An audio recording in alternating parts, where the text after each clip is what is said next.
We got a $900 million halo going on around that starter streetcar line, and it's going to continue because that's one of those things that we need to do if we're building a city for the next 40 years.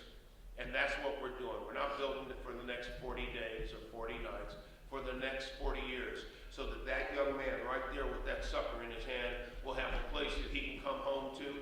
Maybe he'll be working at City Hall like his grandma, and maybe he'll be doing something else, but it's going to be his city. We're going to be gone. Our kids are going to be running this show, and let me tell you, if you haven't spent any time talking to them about what they think cities ought to be like, you ought to, because they don't necessarily agree with all the things we may think cities ought to be like.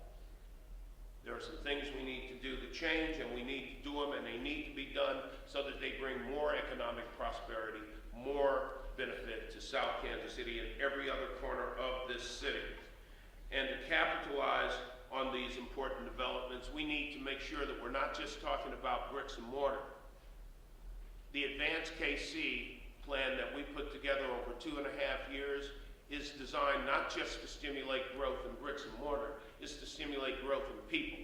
That's why the scoring system is set up to take advantage of the fact that if you're building something in a historically underdeveloped area, you're going to get more help to do that, because it takes more help to do that. Nobody wants to be a pioneer, but when you have to go somewhere to get something done for people who are in an area, if we have to do a little bit more to get that done and start it, then that's what we have to do. We can't just say, well, gee, you know what? It's a little more difficult than it is to build in a greenfield in Kansas, so we're not going to do it. If we're truly looking at working to benefit people, we have to take development, housing, infrastructure to where they are, not just necessarily where it's easier to put it.